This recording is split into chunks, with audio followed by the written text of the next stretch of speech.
সুপ্রিয় শিক্ষার্থী বন্ধুরা, বাংলা শিক্ষায়তন ইউটিউব চ্যানেলে তোমাদের সকলকে স্বাগত জানাই। আজ আমরা আলোচনা করব তোমাদের সুবিধার্থে 2024 সালের উচ্চ মাধ্যমিক পরীক্ষার জন্য বাংলা বিষয়ের সাজেশান নিয়ে। আজ আমরা সাজেশানের প্রথম পর্ব নিয়ে আলোচনা করব। আজ যে দুটি অধ্যায়ের সাজেশান নিয়ে আলোচনা করব তা হল বাংলা শিল্প সাহিত্য ও সংস্কৃতির ইতিহাস এবং ভাষা।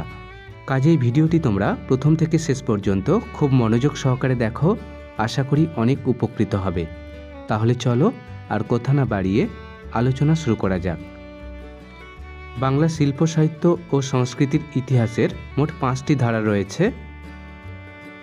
বাংলা বিজ্ঞান চর্চার ইতিহাস, বাংলা গানের ইতিহাস, বাংলা চিত্রকলার ইতিহাস, বাংলা চলচ্চিত্রের ইতিহাস, বাঙালির ক্রীড়া সংস্কৃতি। শিক্ষার্থী বন্ধুরা, তোমাদের সুবিধার্থে বলে রাখি, গত বছর বাংলা বিজ্ঞান চর্চার ইতিহাস থেকে কোনো বড় প্রশ্ন আসেনি। কাজেই এবছর তোমাদের বাংলা বিজ্ঞান চর্চার ইতিহাস থেকে একটি প্রশ্ন আসবেই। এবার চলো আমরা দেখে নিই প্রত্যেকটি অধ্যায় থেকে গুরুত্বপূর্ণ প্রশ্নগুলো। বাংলা বিজ্ঞান চর্চার ইতিহাস থেকে গুরুত্বের নিরিখে যে প্রশ্নগুলো সবচেয়ে এগিয়ে। প্রথম প্রশ্ন, বৈজ্ঞানিক জগদীশচন্দ্র বসু বিজ্ঞানের চর্চা ও গবেষণার জন্য কলকাতায় যে সংস্থা তৈরি করেছিলেন তা কী নামে পরিচিত? জগদীশচন্দ্রের বৈজ্ঞানিক গবেষণার সংক্ষিপ্ত পরিচয় দাও। দ্বিতীয় প্রশ্ন, বাঙালির বিজ্ঞান চর্চার ইতিহাসে মেঘনাদ সাহার অবদান আলোচনা করো। 3 নম্বর প্রশ্ন, বাংলা চিকিৎসা বিজ্ঞানে কাদম্বিনী বসু গঙ্গোপাধ্যায়ের অবদান আলোচনা করো। 4 নম্বর প্রশ্ন, বাংলা চিকিৎসা বিজ্ঞানের ইতিহাসে বিধানচন্দ্র রায়ের অবদান আলোচনা করো। এছাড়াও গুরুত্বপূর্ণ প্রশ্নগুলি হল, বাঙালির বিজ্ঞান চর্চার ইতিহাসে প্রফুল্লচন্দ্র রায় অথবা সত্যেন্দ্রনাথ বসুর অবদান আলোচনা করো। এবার দেখো বাংলা চিত্রকলার ইতিহাস থেকে গুরুত্বের নিরিখে যে প্রশ্নগুলো সবচেয়ে এগিয়ে। প্রথম প্রশ্ন, বাংলা চিত্রকলার ইতিহাসে যামিনী রায়ের অবদান সম্পর্কে আলোচনা করো। 2 নম্বর প্রশ্ন, বঙ্গদেশের চিত্রকলার ইতিহাসে ভাস্কর, চিত্রকর, রামকিঙ্কর বেইজের অবদান ও স্বকীয়তা বিষয়ে সংক্ষিপ্ত আলোচনা করো। 3 নম্বর প্রশ্ন, পট শব্দটির অর্থ কী? পটশিল্প সম্পর্কে সংক্ষিপ্ত আলোচনা করো। 4 নম্বর প্রশ্ন, বাঙালির চিত্রকলা চর্চার ধারায় চিত্রশিল্পী হিসেবে গগনেন্দ্রনাথ ঠাকুরের অবদান সম্পর্কে আলোচনা করো। এছাড়াও গুরুত্বপূর্ণ প্রশ্নগুলি হল, চিত্রকলা চর্চায় শিল্পাচার্য নন্দলাল বসুর অবদান আলোচনা করো। চিত্রকলা চর্চায় সুনয়নী দেবীর অবদান আলোচনা করো। বাঙালির চিত্রকলার ইতিহাসে বিনোদ বিহারী মুখোপাধ্যায়ের অবদান আলোচনা করো। এবার দেখো বাংলা গানের ইতিহাস থেকে গুরুত্বের নিরিখে যে প্রশ্নগুলো সবচেয়ে এগিয়ে। প্রথম প্রশ্ন, বাংলার 2টি লোকসঙ্গীতের ধারার নাম লেখো, যে কোনো একটি ধারার সংক্ষিপ্ত পরিচয় দাও। 2 নম্বর প্রশ্ন, বাংলা গানের ধারায় অতুল প্রসাদ সেনের অবদান আলোচনা করো। 3 নম্বর প্রশ্ন, বাংলা গানের ধারায় রজনীকান্ত সেনের অবদান আলোচনা করো। 4 নম্বর প্রশ্ন, বাংলা গানের ধারায় দ্বিজেন্দ্রলাল রায়ের অবদান আলোচনা করো। 5 নম্বর প্রশ্ন, বাংলা সঙ্গীতের ধারায় কাজী নজরুল ইসলামের অবদান আলোচনা করো। এছাড়াও গুরুত্বপূর্ণ প্রশ্নগুলি হল, বাংলা গানের ধারায় সলিল চৌধুরীর বিশিষ্টতা সম্পর্কে আলোচনা করো। কিশোর কুমারের প্রকৃত নাম কি? বাংলা গানের ধারায় কিশোর কুমারের অবদান আলোচনা করো। বাংলা গানে সন্ধ্যা মুখোপাধ্যায়ের কৃতিত্ব আলোচনা করো। বাংলা সঙ্গীতের জগতে গায়ক ও সুরকার রূপে হেমন্ত মুখোপাধ্যায় অথবা মান্না দের ভূমিকা আলোচনা করো। এবার দেখো বাংলা চলচ্চিত্রের ইতিহাস থেকে গুরুত্বের নিরিখে যে প্রশ্নগুলো সবচেয়ে এগিয়ে। প্রথম প্রশ্ন, বাংলা চলচ্চিত্রের ইতিহাসে তপন সিংহের অবদান সম্পর্কে আলোচনা করো। বাংলা চলচ্চিত্রের ধারায় মৃণাল সেনের অবদান সম্পর্কে আলোচনা করো।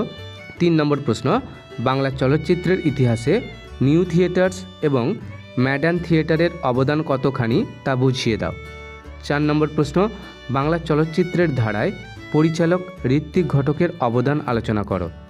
5 নম্বর প্রশ্ন, বাংলা চলচ্চিত্রের ধারায় পরিচালক তরুণ মজুমদারের অবদান সম্পর্কে আলোচনা করো। এছাড়াও গুরুত্বপূর্ণ প্রশ্নগুলি হল, বাংলা তথ্যচিত্রের ধারা সম্পর্কে আলোচনা করো। বাংলা নির্বাক সিনেমা বা চলচ্চিত্র সম্পর্কে সংক্ষেপে আলোচনা করো। এবার দেখো বাঙালির ক্রীড়া সংস্কৃতি থেকে গুরুত্বের নিরিখে যে প্রশ্নগুলো সবচেয়ে এগিয়ে। প্রথম প্রশ্ন, রামায়ণে বর্ণিত কাহিনী অনুসারে দাবা খেলার স্রষ্টাকে, এই খেলায় বাঙালির সাফল্যের সংক্ষিপ্ত পরিচয় দাও। 2 নম্বর প্রশ্ন, বাঙালির ক্রীড়া ঐতিহ্যে ফুটবলের সূত্রপাত কিভাবে হয়েছিল? এই পর্বের ফুটবলের সঙ্গে কোন বিখ্যাত ব্যক্তিদের নাম জড়িয়ে আছে? বাংলার ফুটবলের কোন ঘটনা কিভাবে ভারতের জাতীয়তাবাদী আন্দোলনকে উজ্জীবিত করেছিল? 3 নম্বর প্রশ্ন, কলকাতায় বাঙালির প্রচেষ্টায় গড়ে ওঠা প্রথম স্বদেশি সার্কাসের নাম লেখো। সার্কাসে বাঙালির অবদানের সংক্ষিপ্ত পরিচয় দাও।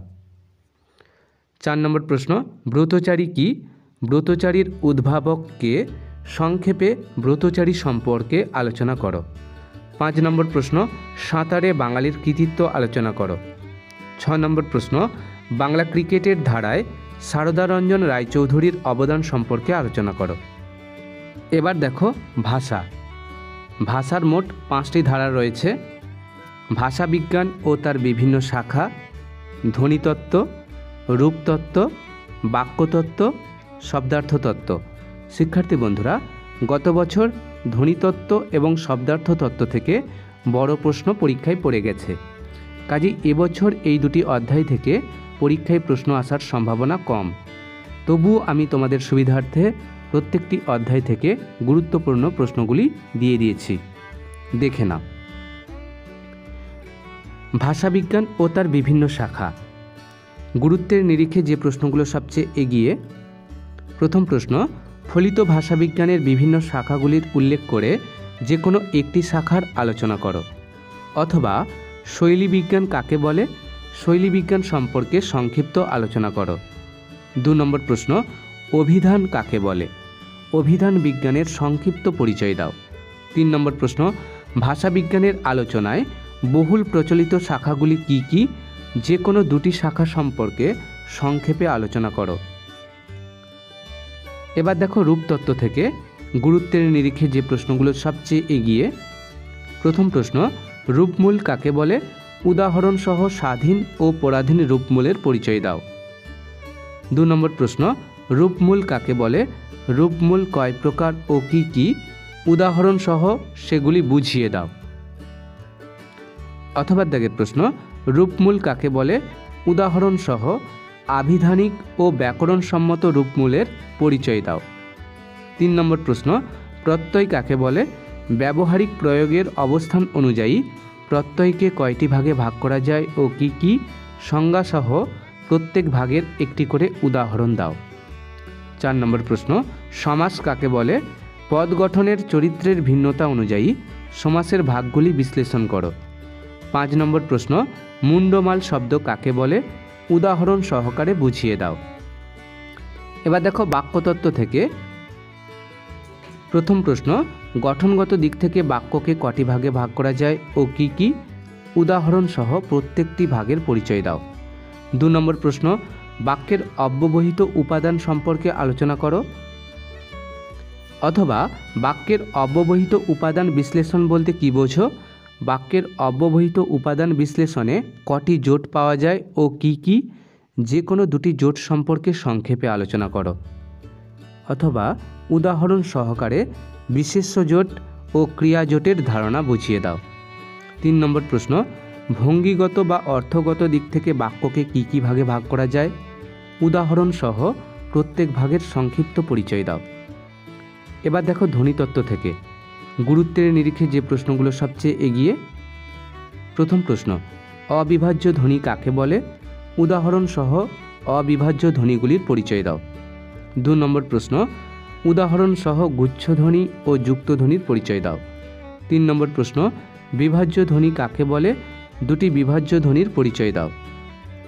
এবার দেখো শব্দার্থ তত্ত্ব থেকে গুরুত্বের নিরিখে যে প্রশ্নগুলো সবচেয়ে এগিয়ে। প্রথম প্রশ্ন, শব্দার্থের পরিবর্তন বলতে কী বোঝো? শব্দার্থ পরিবর্তনের দুটি কারণ উল্লেখ করো।